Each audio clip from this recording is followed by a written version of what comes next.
Om Swastiastu. Saya perkenalkan, kami dari kelompok 4, kelas 1A, S2 Akuntansi. Kami yang beranggotakan yang pertama, Komang Yudi Swardana dengan NIM 1022, itu kita Pujayanti dengan NIM 1006, dan saya sendiri Ketua Himnawan NIM 1070, akan mempresentasikan mengenai materi terkait abnormal return dan juga beberapa eh, artikel dari jurnal dengan tema abnormal return. Untuk materi yang pertama, akan saya jelaskan sendiri mengenai apa itu abnormal return.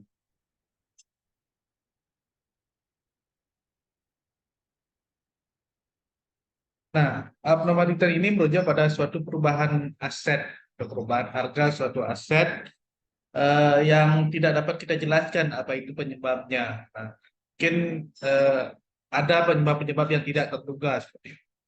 Nah, ada dua komponen utama yang dapat membentuk suatu return dalam suatu investasi. Yang pertama adalah expected return, yaitu return yang kita harapkan atau mungkin seharusnya terjadi berdasarkan analisis kita. Analisis itu berupa analisis fundamental dan juga analisis teknikal. Yang kedua ada juga actual return, yaitu return sebenarnya yang dialami oleh investor. Nah, ini berdasarkan return yang benar-benar terjadi eh, dalam sebuah investasi. Nah, tentu dalam expected return dan actual return ini ada sebuah selisih, baik itu selisihnya bisa saja negatif, bisa saja positif. Nah, selisih tersebut yang dapat dikatakan sebagai sebuah abnormal return. Jadi, jika actual return lebih tinggi atau lebih rendah dari expected return, selisihnya juga dianggap sebagai abnormal return yang mencerminkan sejauh mana kinerja suatu investasi atau aset berbeda dari apa yang diharapkan berdasarkan informasi pasar. Selanjutnya ada rata-rata abnormal return. Dari proses perhitungannya bisa dimulai mencari abnormal return-nya lebih dahulu, yaitu dengan mengurangkan actual return dikurangi dengan expected return. Nah, jumlah abnormal return ini dijumlahkan untuk setiap aset atau portofolio selama periode waktu tertentu. Kemudian dihitung rata-rata penjualan penjumlahan abnormal return dengan jumlah periode waktu untuk mendapatkan rata-rata abnormal return ini. Nah, tujuannya adalah digunakan untuk mengevaluasi apakah suatu portofolio investasi secara konsisten penghasilan abnormal return positif atau negatif selama periode waktu tertentu. Jika positif, menunjukkan bahwa portofolio atau aset tersebut memiliki kinerja yang baik daripada yang diharapkan. Begitu juga jika negatif, maka kinerjanya mungkin kurang dari yang diharapkan. Selanjutnya ada akumulasi abnormal return. Akumulasi abnormal return adalah suatu ukuran yang digunakan untuk mengevaluasi kinerja suatu portofolio investasi atau aset dengan melihat total akumulasi abnormal return dalam periode tertentu. Nah, cara menghitungnya kita harus mencari sama seperti tadi abnormal return-nya dengan cara mengkurangkan dari actual return dengan expected return. Nah, kemudian akumulasi hasil abnormal return untuk setiap periode waktu ini melibatkan penjumlahan abnormal return dari awal periode hingga akhir periode. Tujuan dari perhitungan ini adalah untuk memberikan pandangan tentang performa investasi atau portofolio secara keseluruhan selama periode waktu tertentu. Jika CAR positif, itu menunjukkan bahwa nilai investasi tersebut mengalami pertumbuhan lebih besar daripada yang diharapkan. Sebaliknya, jika CAR-nya negatif, menunjukkan performa di bawah ekspektasi.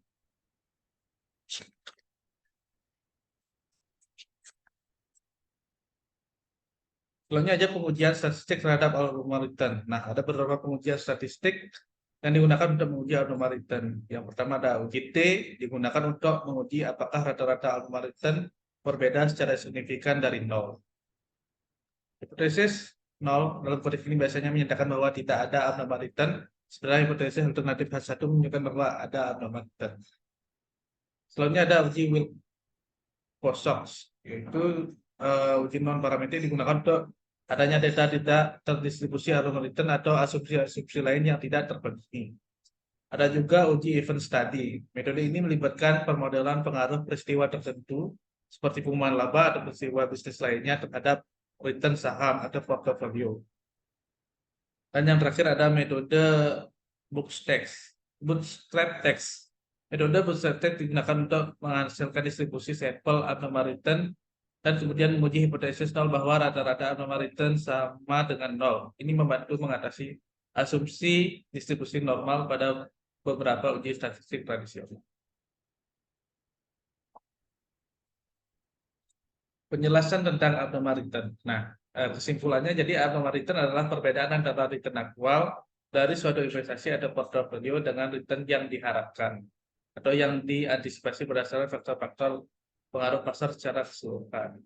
Jadi ada beberapa pengertian dalam abnormal return ini, yaitu ada expected return, ini adalah return yang diharapkan atau yang seharusnya terjadi berdasarkan informasi analisis melalui analisis fundamental dan juga analisis teknikalnya. Yang kedua ada actual return. Ini adalah return yang sebenarnya dialami oleh investor atau portofolio investasi. Actual return dapat berbeda dari expected return karena ada faktor-faktor tak terduga atau perubahan dalam kondisi pasar. Dan ada juga istilah abnormal return, dihitung dengan mengurangkan antara expected return dari actual return pada suatu periode tertentu. Ini adalah rumusnya. Abnormal return sama dengan actual return dikurangi expected return. Di mana T adalah periode waktu tertentu. Abnormal return dapat dihitung untuk suatu saham atau aset tertentu atau portofolio investasi secara keseluruhan. Jika hasil perhitungan abnormal return positif, menunjukkan bahwa investasi atau portofolio tersebut menghasilkan return yang tinggi dari yang diharapkan. Sebaliknya, jika hasilnya negatif, menunjukkan return lebih rendah dari yang diharapkan. Baik, untuk materi selanjutnya ada artikel 1 yaitu Evaluation of Price Effect after one day of abnormal return in the US stock market, akan dijelaskan oleh rekan saya. Terima kasih.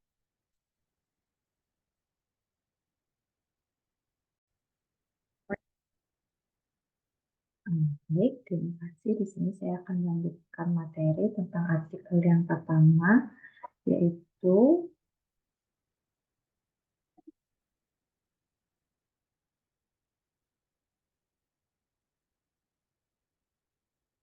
artikel dengan judul Evolution of Price Effect After One Day of Abnormal Returns in the US Stock Market. Latar belakang dari penelitian ini adalah untuk menguji efek harga setelah abnormal return dari return satu hari di pasar saham Amerika Serikat. Penelitian ini bertujuan untuk memahami apakah terdapat efek harga khusus setelah abnormal return, bagaimana variasi dan perkembangan efek harga dari suatu waktu ke waktu, apakah efek harga ini dapat dimanfaatkan untuk mendapatkan keuntungan dalam perdagangan, dan apakah ada perbedaan dalam ketahanan antara dataset yang terkait dengan anomali dan dataset normal. Penelitian ini juga bertujuan untuk mendukung atau menguji hipotesis pasar adaptif yang menyatakan bahwa pasar keuangan berkembang dan dapat tidak efisien dari waktu ke waktu, tetapi secara keseluruhan menuju efisiensi pasar. Selanjutnya, rumusan masalah dari penelitian ini. Yang pertama, apakah terdapat efek harga khusus setelah abnormal return dari return satu hari di pasar saham Amerika Serikat? Yang kedua itu bagaimana variasi dan perkembangan efek harga ini dari waktu ke waktu? Yang ketiga, apakah efek harga ini dapat dimanfaatkan untuk mendapatkan keuntungan dalam perdagangan? Yang terakhir itu ada apakah terdapat perbedaan dalam ketahanan antara dataset yang terkait dengan anomali dan dataset normal. Landasan teori dari penelitian ini, yang pertama itu ada Effective Market Hypothesis atau EMH yang dikemukakan oleh Fama. EMH menyatakan bahwa pasar keuangan efisien dan tidak ada overreaction dalam jangka pendek atau jangka panjang karena partisipan pasar menggunakan semua informasi yang tersedia untuk membuat keputusan rasional. Selanjutnya ada Adaptive Market Hypothesis yaitu AMH yang menyatakan bahwa pasar keuangan berkembang dan dapat tidak efisien dari waktu ke waktu, tetapi secara keseluruhan menuju efisiensi pasar. Selanjutnya ada penelitian ini juga merujuk pada penelitian sebelumnya yang mendukung hipotesis overreaction seperti penelitian oleh Debord dan Thaler tahun 1987, Potterba dan Summer tahun 1988, dan Richard tahun 1997. Selanjutnya ada orientasi data penelitian.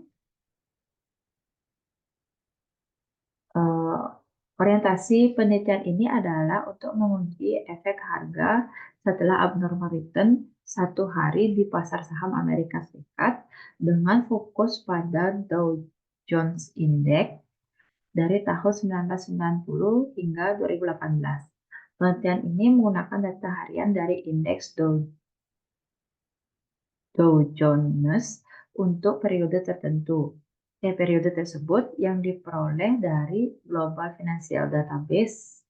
Data tersebut kemudian dibagi menjadi subperiode 10 tahun untuk mempelajari evolusi efek harga setelah 1 hari abnormal return.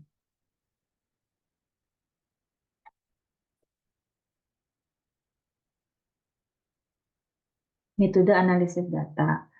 Penelitian ini menggunakan berbagai metode termasuk analisis rata-rata, uji parametrik, dan non-parametrik, pendekatan kumulatif, abnormal return yang dimodifikasi, analisis regresi, dan variabel dummy, dan pendekatan simulasi perdagangan. Tujuan dari penelitian ini adalah untuk menguji 4 hipotesis terkait efek harga setelah abnormal return, yaitu adanya efek harga khusus setelah abnormal return, variasi dan perkembangan efek harga ini dari waktu ke waktu, potensi pemanfaatan efek harga ini untuk mendapatkan keuntungan dalam perdagangan, dan perbedaan dalam ketahanan antara dataset yang terkait dengan anomali dan dataset normal. Selanjutnya, hipotesis dari penelitian ini yaitu yang pertama,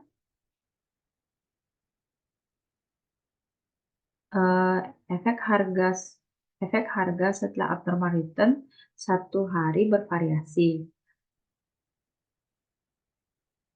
Selanjutnya, hipotesis 1, efek harga khusus momentum atau kontrarian muncul setelah abnormal return, yaitu return 1 hari. Hipotesis ini dibagi menjadi 2 bagian, yaitu hipotesis 1.1 di mana efek harga khusus muncul setelah abnormal return positif 1 hari. Hipotesis 1.2 yaitu efek harga khusus muncul setelah abnormal return negatif 1 hari. Hipotesis 3 dari penelitian ini adalah efek harga setelah abnormal return 1 hari dapat dimanfaatkan untuk menghasilkan keuntungan dari perdagangan. Selanjutnya, hipotesis 4 dari penelitian ini adalah tingkat ketahanan dalam dataset yang terkait dengan anomali berbeda dari tingkat ketahanan dalam dataset normal. Selanjutnya ada variabel dalam penelitian. Variabel dalam penelitian ini adalah sebagai berikut. Yang pertama, ada abnormal returns. Variabel ini mengukur perbedaan antara harga saham aktual dan harga saham yang diharapkan berdasarkan tren normal. Selanjutnya ada negative overreaction, yaitu variabel ini mengacu pada pergerakan harga saham yang abnormal dan negatif setelah 1 hari. Selanjutnya ada momentum effect. Variabel ini mengukur kecenderungan harga saham untuk terus tumbuh setelah pertumbuhan harga yang abnormal.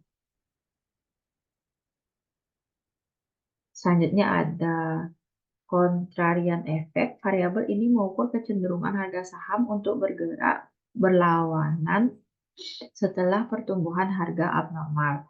Selanjutnya ada average analysis, metode analisis yang digunakan untuk menghitung rata-rata return harian. Selanjutnya ada parametrical test, uji statistik parametrik yang digunakan seperti uji t-student dan analisis ANOVA. Selanjutnya ada non-parametrical test, yaitu uji statistik non-parametrik yang digunakan seperti uji Mann-Whitney. Selanjutnya ada modified cumulative abnormal return approach, yaitu pendekatan yang digunakan untuk menghitung abnormal return secara kumulatif. Selanjutnya itu ada regression analysis with dummy variable, yaitu analisis regresi yang menggunakan variabel dummy untuk memodelkan efek harga abnormal returns. Selanjutnya itu ada trading simulation approach, yaitu pendekatan yang digunakan untuk mensimulasikan perdagangan berdasarkan efek harga setelah abnormal return. Selanjutnya ada ROS analysis, yaitu analisis yang digunakan untuk mengeksplorasi ketahanan data selama periode waktu yang berbeda. Selanjutnya itu ada ANOVA analysis, yaitu analisis variasi yang digunakan untuk membandingkan efek harga setelah overreaction dalam periode waktu yang berbeda. Selanjutnya ada Mann-Whitney test, yaitu uji statistik non-parametrik yang digunakan untuk membandingkan efek harga setelah overreaction. Selanjutnya ada trading profit, yaitu variabel ini mengukur keuntungan yang dapat diperoleh dari perdagangan berdasarkan efek harga setelah abnormal return. Selanjutnya ada persistence, yaitu variabel ini mengukur tingkat ketahanan atau keberlanjutan efek harga setelah abnormal returns. Selanjutnya ada normal dataset, yaitu variabel ini mengacu pada dataset yang tidak terikat dengan anomali. Selanjutnya ada anomaly related dataset, yaitu variabel ini mengacu pada dataset yang terkait dengan anomali. Selanjutnya ada adaptive market hypothesis, yaitu hipotesis yang menyatakan bahwa pasar keuangan berkembang dan dapat tidak efisien dari waktu ke waktu, tetapi secara keseluruhan menuju efisiensi pasar. Hasil penelitian dari artikel ini, yaitu hasil penelitian ini menunjukkan bahwa efek harga setelah abnormal return 1 hari di pasar saham Amerika Serikat cenderung tidak stabil dalam hal kekuatan dan arah, atau momentum, atau kontrarian. Penelitian ini menggunakan berbagai metode statistik termasuk uji parametrik dan non-parametrik, analisis regresi, dan simulasi perdagangan untuk memberikan bukti terhadap temuan ini. Selain itu, analisis garing S digunakan untuk mengeksplorasi ketahanan data selama periode waktu yang berbeda, memberikan bukti lebih lanjut tentang perilaku harga abnormal setelah overreaction.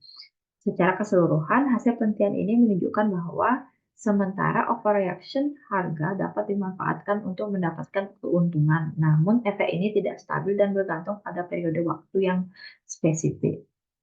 Kesimpulan dari penelitian ini adalah yang pertama itu efek harga setelah abnormal return 1 hari di pasar saham Amerika Serikat cenderung tidak stabil dalam hal kekuatan dan arah, atau momentum atau kontrarian.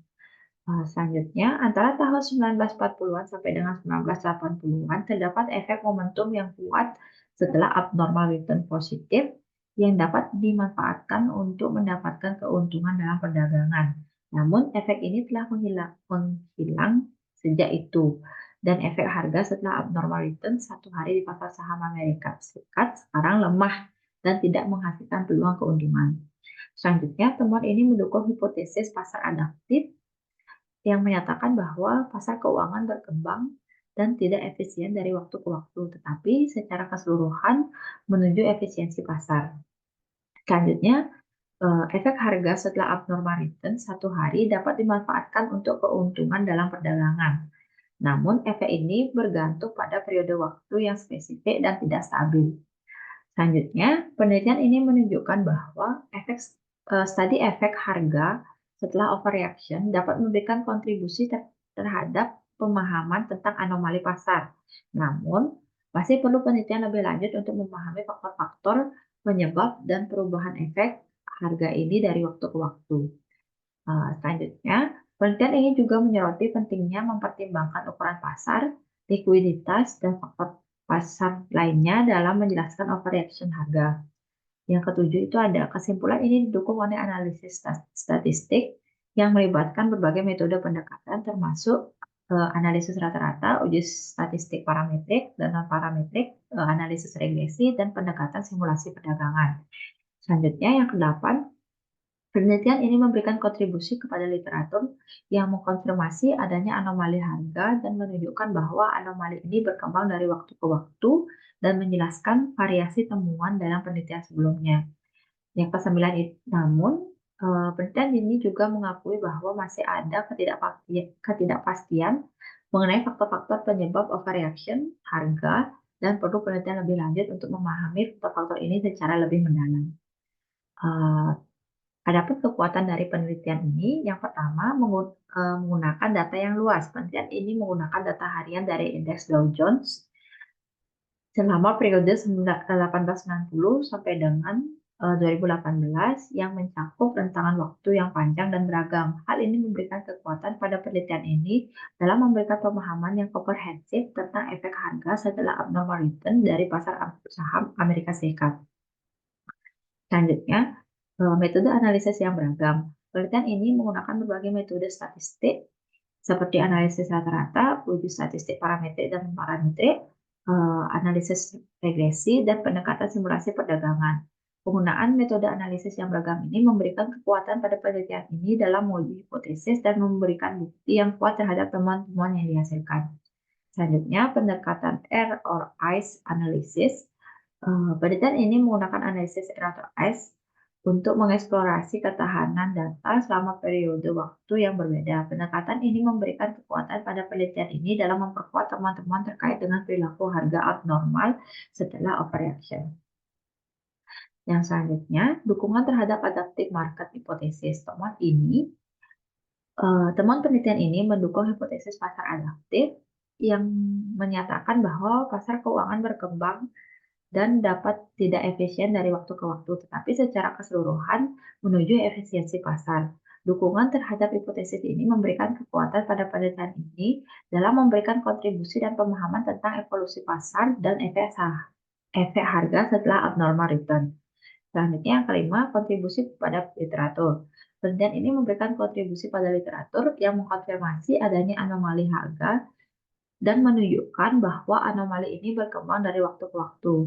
Hal ini memberikan kekuatan pada penelitian ini dalam memberikan pemahaman yang lebih mendalam tentang fenomena harga overreaction dan implikasinya dalam perdagangan dan efisiensi pasar. Selanjutnya, yang terakhir, dengan menggunakan data yang luas, metode analisis yang beragam, pendekatan ICE analysis, dukungan terhadap adaptive market hypothesis, kontribusi pada literatur, penelitian ini memiliki kekuatan yang signifikan dalam memberikan pemahaman tentang efek harga setelah abnormal return di pasar saham Amerika Serikat. Selanjutnya, adapun kelemahan dari penelitian ini, yang pertama, terbatasnya sampel. Penelitian ini hanya menggunakan data indeks Dow Jones selama periode tertentu. Hal ini dapat membatasi generalisasi temuan penelitian ini ke pasar saham secara keseluruhan.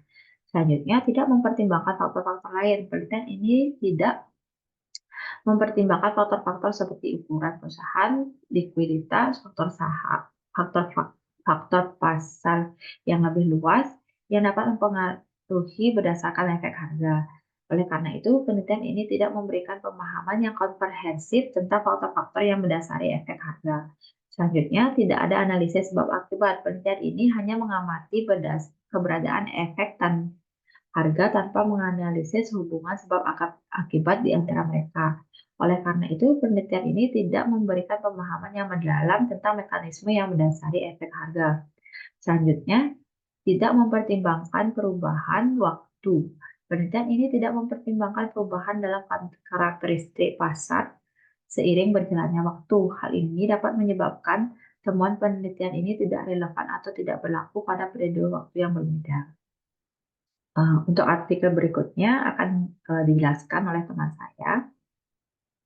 Terima kasih.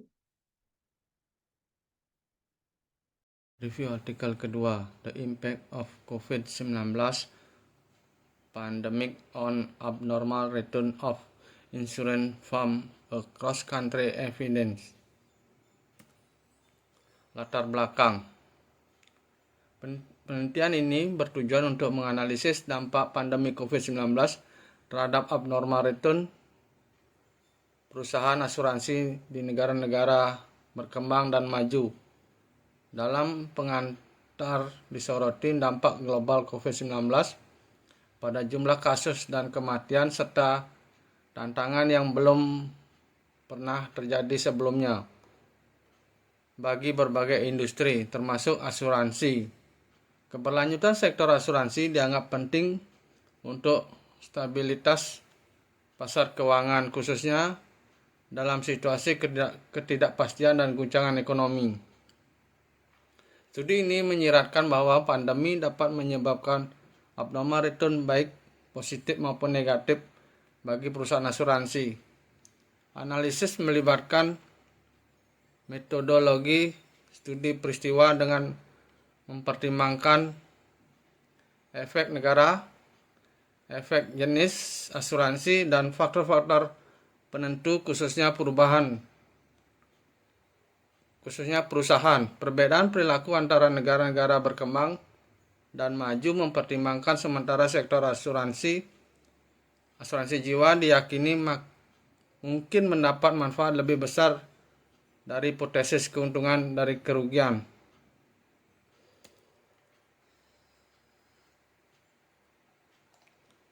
Landasan teori. 1. Teori pesimis. Menurut teori ini, perusahaan asuransi dapat mengalami abnormal return negatif setelah suatu bencana karena adanya aliran kas yang signifikan akibat klaim kompensasi kepada pemegang polis. Model aset pricing kapital. Model ini menyatakan bahwa risiko sistematis adalah penentu utama dari return lintas sektor dalam konteks perusahaan asuransi. Risiko sistematis dianggap sebagai faktor kunci dalam menentukan abnormal return. Teori ambang.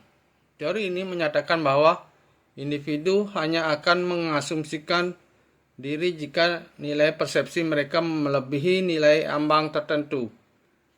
Teori perhatian. Teori ini menjelaskan bahwa investor cenderung membeli saham menarik perhatian mereka, terutama melalui berita dan tidak mengevaluasi jumlah saham berdasarkan informasi fundamental. Teori pemadatan. Teori ini mengasumsikan bahwa perusahaan asuransi bekerja dalam lingkungan harga pasar yang lunak secara selama bencana.